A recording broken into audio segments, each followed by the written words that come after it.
Hello friends, welcome back to my YouTube channel HR study centre में आपका फिर से स्वागत है। जैसा कि आपको पता है कि मैं क्लास 10th की साइंस पढ़ा रहा हूं और क्लास 10th की साइंस में मैं आपको चैप्टर नंबर 4 जिसका नाम है कार्बन एवं उसके यौगिक, जो कि केमिस्ट्री का है, वो आपको पढ़ा रहा था। तो मैंने सोचा क्यों ना आपको केमिस्ट्री के साथ बायोलॉजी का भी आपको पढ़ाते चलूं, जैसे कि एक दिन केमिस्ट्री और एक दिन बायोलॉजी, फिर एक दिन फिजिक्स, यानी कि आपको लगातार हाई स्कूल की वीडियो मिलती रहेंगी। तो आज हम आपके लिए क्या लाए हैं, क्लास 10th का साइंस में चैप्टर नंबर 1 किसका, बायोलॉजी पढ़ाने वाले हैं। बायोलॉजी क्या पढ़ाने वाले हैं, बायोलॉजी पढ़ाने वाले हैं। चैप्टर नंबर 1 जो है मतलब केमिस्ट्री का, वो मैं ऑलरेडी पढ़ा चुका हूँ। अगर आपने नहीं देखा तो मेरे चैनल पे एक प्लेलिस्ट है, उसको देख लीजिए और अच्छे से आप पढ़ लीजिए, क्लियर कर दीजिए। और अगर आपको दोबारा नहीं समझ में नहीं आता है तो आप कमेंट करके लिख दीजिए, तो मैं आपके लिए दोबारा वीडियो बना दूंगा, ठीक है। तो मैं क्या करूँगा, आज से एक दिन आपको केमिस्ट्री की वीडियो, केमिस्ट्री में आपको क्या पढ़ा रहा था, चैप्टर नंबर 4 पढ़ा रहा था, चैप्टर नंबर 4। एक दिन आपको बायोलॉजी की वीडियो, बायोलॉजी में चैप्टर नंबर आज 1 चालू करेंगे। और जो किताब में, बुक में आपका जो है, बुक में चैप्टर नंबर 6 है, ओके। फिर एक दिन मैं आपको फिजिक्स की वीडियो दूंगा, एक दिन मैं फिजिक्स चैप्टर नंबर 1 फिजिक्स, उसका नाम क्या होगा, प्रकाश का परावर्तन तथा अपवर्तन, ठीक है। तो मैं आप लोगों को पढ़ाता रहूँगा। तो मेरे चैनल को आप सब्सक्राइब करें, शेयर करें, अपने फ्रेंड सर्कल में शेयर करते रहें और ज़्यादा से ज़्यादा सब्सक्राइब, लाइक, शेयर, ओके। तो चलिए स्टार्ट करते हैं। आज मैं आपको बायोलॉजी का थोड़ा सा इंट्रो दूंगा, फिर क्या करूंगा, फिर कल से आपको निम्नवत आपको एक वीडियो आपको मिलती रहेगी। तो चलिए स्टार्ट करते हैं वीडियो। देखिए बायोलॉजी, सबसे पहले स्टार्ट करते हैं बायोलॉजी। सबसे पहले मेरे दिमाग में क्वेश्चन ये आना चाहिए, बायोलॉजी क्या भला है, बायोलॉजी क्या चीज़ है, मतलब किसे कहते हैं बायोलॉजी, व्हाट इज बायोलॉजी। एक बात बताता हूँ मैं आपको, बायोलॉजी को हिंदी में बोलते हैं जीव विज्ञान। आपको भी पता है बायोलॉजी को क्या बोलते हैं, जीव विज्ञान। अगर मैं आपसे पूछूं कि जीव विज्ञान को इंग्लिश में क्या कहते हैं, इंग्लिश में क्या कहते हैं, तो 99% लोग कहेंगे कि जीव विज्ञान को इंग्लिश में बायोलॉजी कहते हैं, जो कि 99% गलत है भाई, 99% गलत है। क्यों गलत है, बायोलॉजी कोई इंग्लिश वर्ड नहीं है। बायोलॉजी जो शब्द है वो एक ग्रीक भाषा का शब्द है। किस भाषा का, ग्रीक भाषा का। तो जीव विज्ञान को ग्रीक भाषा में हम बायोलॉजी कहते हैं, ना कि इंग्लिश में। अब बात यह है कि जीव विज्ञान को इंग्लिश में क्या कहते हैं, है बात। चलिए अब जानते हैं। देखिए जीव विज्ञान को इंग्लिश में क्या कहते हैं, ये लिखा है जीव विज्ञान। क्या लिखा है, जीव विज्ञान। जीव का मतलब होता है जीवन, जीव का मतलब जीवन। अब जीवन किसके अंदर है, जीवन सभी लिविंग्स के अंदर है, मतलब जो श्वसन करते हैं, पोषण करते हैं, उत्सर्जन करते हैं, पाचन करते हैं, प्रजनन करते हैं, ये इनके अंदर जीवन है। और विज्ञान तो विज्ञानी है, विज्ञान तो विज्ञानी। अब आप खुद समझ गए कि इंग्लिश में क्या कहेंगे, जीवन को इंग्लिश में क्या कहते हैं, लाइफ, और विज्ञान को इंग्लिश में क्या कहते हैं, साइंस। तो बायोलॉजी मतलब जीव विज्ञान को इंग्लिश में हम क्या कहते हैं, लाइफ साइंस। बहुत ही इंपॉर्टेंट है, किसी मतलब बहुत से कम स्टूडेंटों को पता होता है कि बायोलॉजी को इंग्लिश में क्या कहते हैं, लाइफ साइंस। अब ये बायोलॉजी है। चलिए अब बायोलॉजी की बात करते हैं। देखिए इतनी बात क्लियर है, लिख लीजिए, नोट कर लीजिए अपने कॉपी पर अच्छे से। चलिए देखिए आगे बढ़ते हैं। बायोलॉजी है, अब बायोलॉजी के बारे में बात करते हैं। सबसे पहले बायोलॉजी के जनक के बारे में बात करते हैं। बायोलॉजी के जनक कौन है, सबसे इम्पोर्टेंट क्वेश्चन, अगर आपसे कोई पूछ ले कि जीव विज्ञान के जनक किसे कहते हैं तो आपको पता होना चाहिए जीव विज्ञान के जनक अरस्तु को कहते हैं। किसे? अरस्तु को। इंग्लिश में बोल सकते हैं एरिस्टोटल। एरिस्टोटल। अरस्तु को इंग्लिश में क्या कहते हैं? अरिस्टोटल। ठीक है, चलिए अब बात करते हैं बायोलॉजी। बायोलॉजी क्या है? देखिए, बायोलॉजी जो ग्रीक भाषा का शब्द है, ये दो शब्दों से मिलकर बना है। पहला है बायोस और दूसरा है लोगोस। ये किस भाषा के हैं? ग्रीक भाषा के। ग्रीक भाषा के। तो बायोलॉजी जो है बायोस और लोगोस शब्द से मिलकर बना है। अब देखिए, बायोस का क्या मतलब होता है? बायोस का मतलब होता है सजीव। सजीव, या कह सकते हो बायोस का मतलब होता है जीवन। जिसके अंदर जीवन है वही तो सजीव है। सजीव को इंग्लिश में बोलते हैं लिविंग्स, और जीवन को इंग्लिश में क्या कहते हैं? लाइफ। ठीक है, तो बायोस का मतलब होता है सजीव, या कह सकते हो जीवन, और लोगोस का मतलब होता है टू स्टडी, दैट मीन्स अध्ययन करना। क्या? अध्ययन करना। तो बायोलॉजी किसे कहते हैं? सजीवों का अध्ययन करना। किसका? सजीवों का अध्ययन करना। Study of livings, that is called biology. सजीवों का अध्ययन करना, स्टडी ऑफ लिविंग्स। सजीवों का अध्ययन करना क्या कहलाता है? बायोलॉजी कहलाता है। क्लियर है इतनी बात? अब या ऐसे कह सकते हो जीवन का अध्ययन करना, या आप ऐसे कर सकते हो जीवों का अध्ययन करना। जीवों का भी मतलब होता है जिसके अंदर जीवन है, और इसका मतलब होता है सजीव, लिविंग्स। ठीक है, तो इतनी बात आपको क्लियर है कि बायोलॉजी के जनक कौन है? अरस्तु हैं। बायोलॉजी दो शब्दों से मिलकर बना है, बायोस और लोगोस। बायोस का हिंदी में मतलब होता है सजीव या जीवन, जिसे इंग्लिश में बोलते हैं लिविंग्स या लाइफ, और लोगोस का मतलब होता है टू स्टडी, मतलब अध्ययन। तो दोनों को जब मिलाएंगे तो हो जाएगा सजीवों का अध्ययन, study of livings, that is called biology. समझ गए इतनी बात? अब देखिए एक बात और देखिए, जो बायोलॉजी है, बायोलॉजी जो शब्द है वो किसने दिया था? बायोलॉजी जो शब्द है वो दो वैज्ञानिकों ने दिया था। एक का नाम था ट्रेवीरेनस, ट्रेवीरेनस, और दूसरे का नाम था मोस्ट इंपोर्टेंट पॉइंट।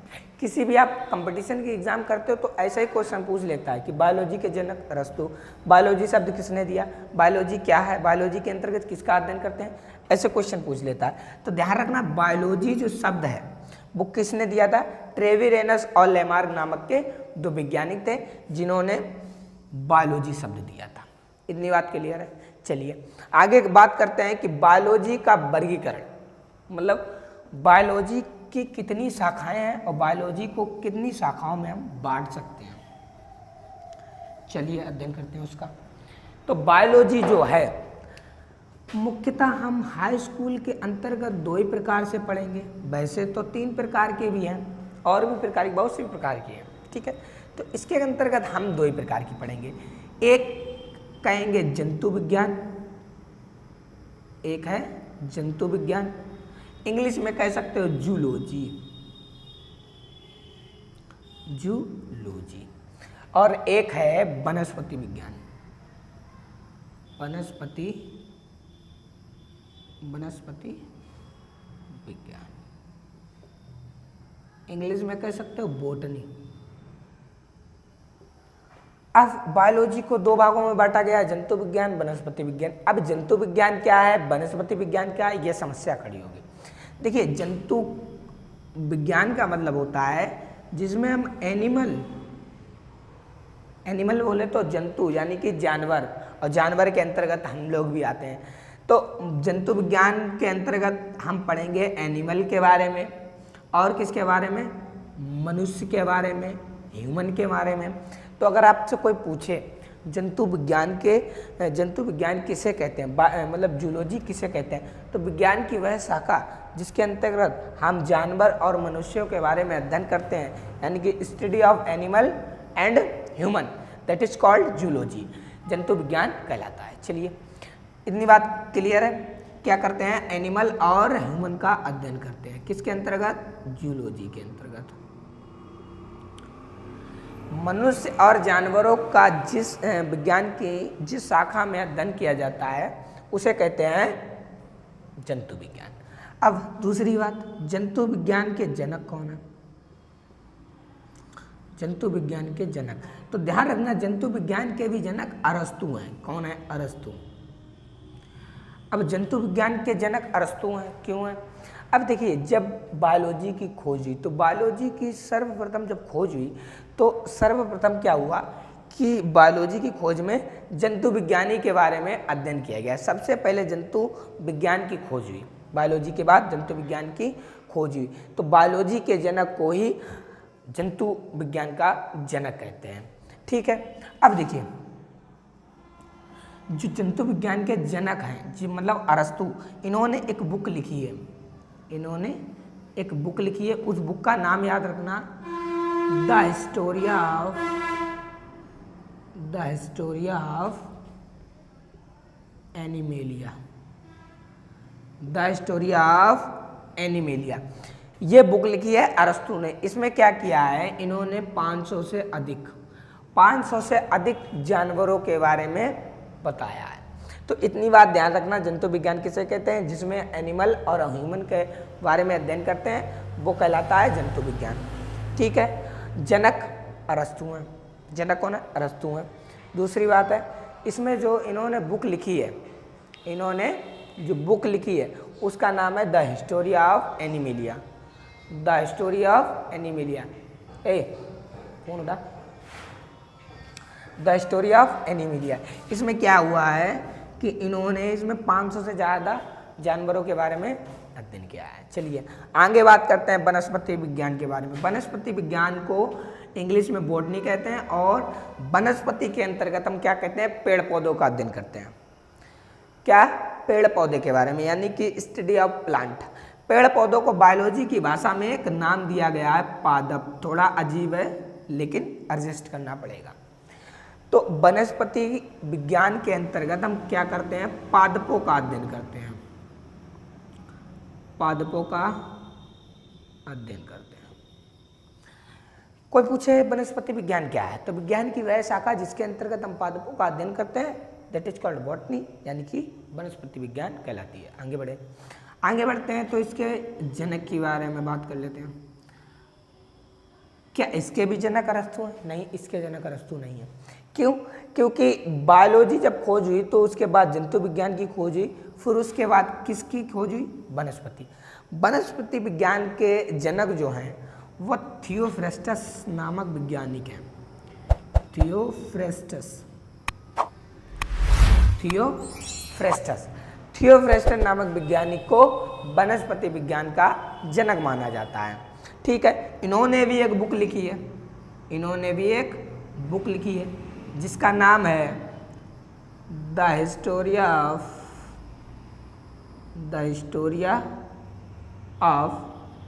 प्लांट्रम।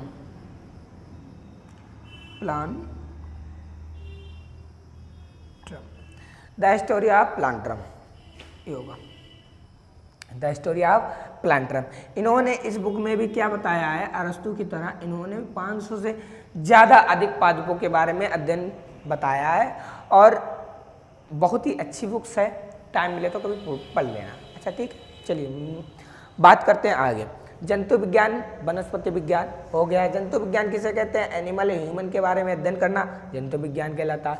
वनस्पति विज्ञान पादपों के बारे में, प्लांटों के बारे में, स्टडी ऑफ प्लांट। ठीक है, फिर जंतु विज्ञान के जनक कौन है? अरस्तु हैं। वनस्पति विज्ञान के जनक कौन है? थियोफ्रेस्टस हैं। जंतु विज्ञान के जो जनक हैं अरस्तु ने वो कौन सी बुक लिखी है? The history of Animalia. और थियोफ्रेस्टस ने कौन सी बुक लिखी है? The history of Plantarum. इतनी बात क्लियर है? चलिए आगे बढ़ते हैं। लास्ट पॉइंट, इस लेक्चर में मैं लास्ट पॉइंट अब बताने वाला हूँ। ठीक है, क्या है लास्ट पॉइंट? अब क्या लास्ट पॉइंट है? देखिए, जो चैप्टर नंबर 1 है बायोलॉजी का, उसका नाम है जैव प्रक्रम। जैव प्रक्रम इंग्लिश में कह सकते हो लाइफ प्रोसेस, इंग्लिश में लाइफ प्रोसेस। इसके अंतर्गत सबसे पहले हमें पढ़ना पड़ता है सजीव और निर्जीव के बारे में, सजीव और निर्जीव के बारे में। तो आज की लेक्चर में सजीव और निर्जीव खत्म कर देंगे, ठीक है। चलिए बात करते हैं सजीव।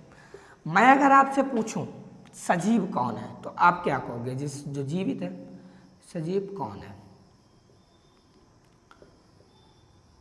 अगर मैं आपसे पूछूं सजीव कौन है तो आप क्या कहेंगे? क्या कहेंगे? देखिए, सजीव वो है जो श्वास लेता है, यानी कि जो श्वसन क्रिया करता है। मान लो कोई टेडी बियर है और मैं, टेडी बियर क्या सांस लेता है? नहीं लेता है। टेडी बियर मतलब गुड्डा, ठीक, तो वो सांस लेता है? नहीं लेता है। मान लो ये मारकर सांस लेता है? नहीं लेता है। मैं सांस लेता हूँ? हाँ लेता हूँ। तो मैं सजीव हूँ। ये क्या है? निर्जीव है, ठीक है। जो श्वास लेता है वो सजीव है। जो पोषण करता है, पोषण मतलब अरे भाई खाना खाते हो तो खाना खाने को ही पोषण बोलते हैं। तो जो खाना खाते हैं वो सजीव है। मैं खाना खाता हूँ, ये खाना खाता है? नहीं खाता है। मैं खाता हूँ तो सजीव हूँ। आगे बढ़िए। खाना खाने के बाद जिसका पाचन करते हैं, क्या करते हैं? डाइजेशन करते हैं, पाचन करते हैं, तो वो सजीव है। फिर उसके आगे जो उत्सर्जन करता है, उत्सर्जन का मतलब खाना खाने के बाद जो अवशिष्ट पदार्थ होते हैं उनको बाहर निकालने की क्रिया क्या कहलाती है? उत्सर्जन। अवशिष्ट पदार्थों को बाहर निकालने की क्रिया क्या कहलाती है? उत्सर्जन। तो हम लोग खा पी के कुछ उल्टी वगैरह कर देते हैं तो वो क्या कहलाता है? उत्सर्जन कहलाता है। तो क्या ये मारकर कर सकता है? नहीं कर सकता है। तो ये निर्जीव है, मैं सजीव हूँ। सजीवों के अंदर ये लक्षण होते हैं और निर्जीवों के अंदर ये एक भी लक्षण नहीं पाया जाता है। आगे बढ़िए। एक बात और मेन पॉइंट, सजीव कौन है? सजीव वो है जो अपनी संतान निरंतर बनाए रखता है, मतलब जो प्रजनन करता है, मतलब जनन करता है या प्रजनन करता है, डेथ मीट रिप्रोडक्शन करता है, वो क्या है? सजीव है। अगर कोई भी सजीव है तो उसके अंदर ये गुण पाए जाएंगे, 100% पाए जाएंगे। मैं सजीव हूँ तो मेरे अंदर श्वसन है, हाँ श्वसन करता हूँ। पोषण है, पोषण भी करता हूँ। पाचन भी करता हूँ। उत्सर्जन भी करता हूँ। उल्टी वगैरह करता हूँ ना, तो प्रजनन भी करता हूँ। मैं अपनी जैसी नई संतान बना सकता हूँ, ठीक। एक और लक्षण है यहाँ पर तीसरे नंबर पे, क्या कर सकते हैं कि जो सजीव होते हैं वो वृद्धि करते हैं, विकास करते हैं। जैसे मैं पहले छोटा था, फिर बड़ा हुआ, फिर और बड़ा हो गया, तो क्या हुआ? ये मार्कर जितना बड़ा है उतना ही बड़ा रहेगा, इतना इतना इतना नहीं होगा। क्यों नहीं होगा? क्योंकि ये निर्जीव है, that is called non living. मैं सजीव हूँ तो मेरे अंदर ये गुण होंगे, ठीक है। इतनी बात क्लियर? चलिए आगे बढ़ते हैं। अब मेरा एक लास्ट क्वेश्चन आपसे, लास्ट क्वेश्चन, क्या पौधे सजीव होते हैं?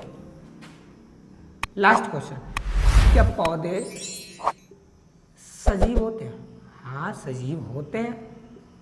क्या पौधे सजीव होते हैं? देखिए, पौधे भी श्वास लेते हैं, पौधों के अंतर्गत भी श्वसन क्रिया होती है या नहीं? आप बताओ, होती है? हाँ। आगे भोजन जो क्या होता है, पौधे भी वृद्धि करते हैं, यानी कि ग्रोथ करते हैं। पहला छोटा पौधा था, फिर बड़ा हुआ, फिर और बड़ा हुआ, फिर और बड़ा हुआ। आप देखते हो ना, तो पौधे भी क्या करते हैं? वृद्धि करते हैं, ग्रोथ करते हैं, विकास करते हैं।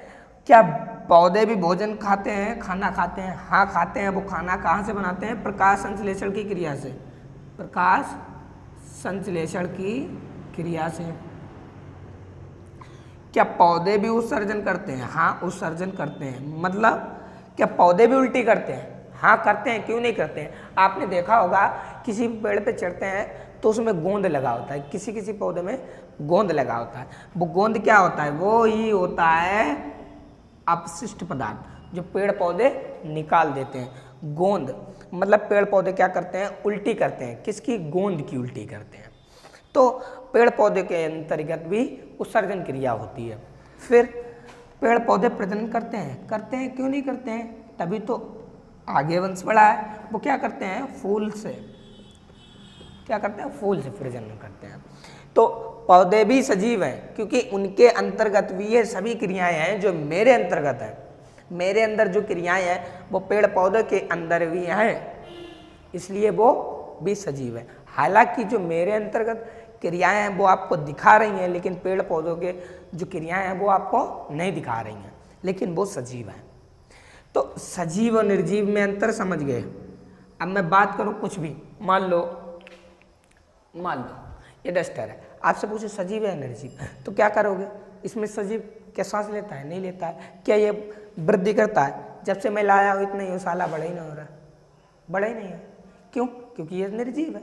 अगर सजीव होता तो इतना लाया था तो इतना हो सकता था, हो ही नहीं। क्यों?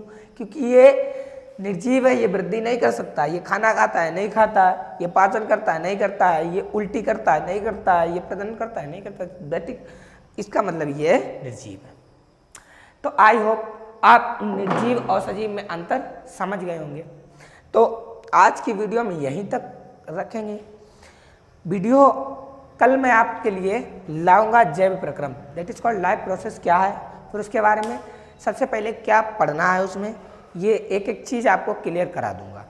ठीक है, अब क्या करना है, इसे नोट कर लें, अच्छे से नोट्स बना लें और रोज कॉपी लेके रोज बैठिए। आज का क्लास बायोलॉजी का हो गया, कल हम आपको केमिस्ट्री का पढ़ाएंगे, परसों क्या करेंगे, आपको फिजिक्स पढ़ाएंगे। एक दिन हर एक का वीडियो आपको मिलता रहेगा। क्लास 9th और 10th 11th 12th भी आपको जल्दी पढ़ाऊंगा। ठीक है, तो क्या करना है, आपका एक काम है कि वीडियो को शेयर करना है, चैनल को सब्सक्राइब करना है, वीडियो को लाइक करना है, ज़्यादा से ज़्यादा फ्रेंड सर्कल में शेयर करते रहना है, क्योंकि मैं भी आपसे मोटिवेट होता रहूँ और अच्छा से अच्छा आपके लिए कंटेंट लाता रहूँ, पढ़ाता रहूँ। ठीक है, मिलते हैं किसी नेक्स्ट वीडियो के साथ, तब तक के लिए बाय बाय, गुड बाय।